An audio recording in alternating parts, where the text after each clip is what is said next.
Hello, আসসালামু আলাইকুম। সম্মানিত সুধী, আপনারা সবাই ভালো আছেন? আজকে আমরা চলে আসলাম মল্লিকপুর বটগাছ, অর্থাৎ এশিয়া মহাদেশের যে বৃহত্তম বটগাছ আছে, এটা হচ্ছে কালীগঞ্জ উপজেলা, জেলা ঝিনাইদহ।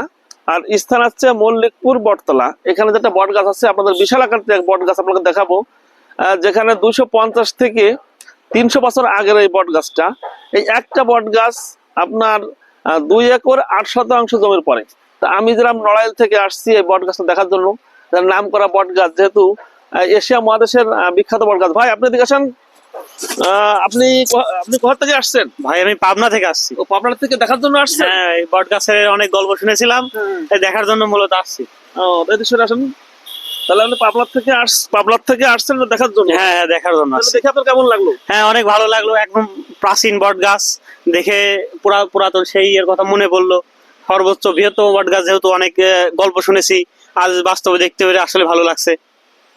সম্মানিত দর্শক শ্রোতা, তাহলে আমরা আবার পুনরায় ফিরে যাই যে আমি আসছি নড়াইল থেকে। শুধু নাম শুনেছি যে এশিয়া মহাদেশের সে বিখ্যাত বটগাছ মল্লিকপুর, ঝিনাইদহ ডিস্ট্রিক্ট, কালীগঞ্জ।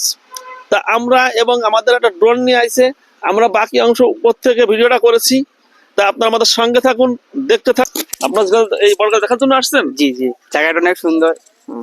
হ্যাঁ, তা দেখে আপনাদের কেমন লাগছে? অনেক সুন্দর জায়গা। হ্যাঁ, অনেক অনেক খোলামেলা, অনেক ভালো ভালো পিক তোলা যাচ্ছে এখানে। ভাই, আপনি কোথা থেকে আসছেন? পরিবেশ ঠান্ডা, এই একই ঝিনাইদহ থেকে আসছেন? আপনার কেমন লাগলো দেখি? ভালো। এই যে ছোট ভাইরা সব আসছে এখানে, সবার সাথে যুক্ত হলাম, বুঝছেন? ভাইদের বাড়ি ঝিনাইদহ, এবার বাড়ি ঝিনাইদহ, এবার বাড়ি ঝিনাইদহ, আমার বাড়ি নড়াইল, আর এবার বাড়ি আসছে পাবনা। ঠিক আছে? তা সবাই ভালো থাকেন, সুস্থ থাকেন, সুন্দর থাকেন। আল্লাহ হাফেজ। আপনারা সবাই দেখতে থাকুন। এটা হচ্ছে সেই ঐতিহ্যবাহী এশিয়া মহাদেশের সেই বড় বট গাছ।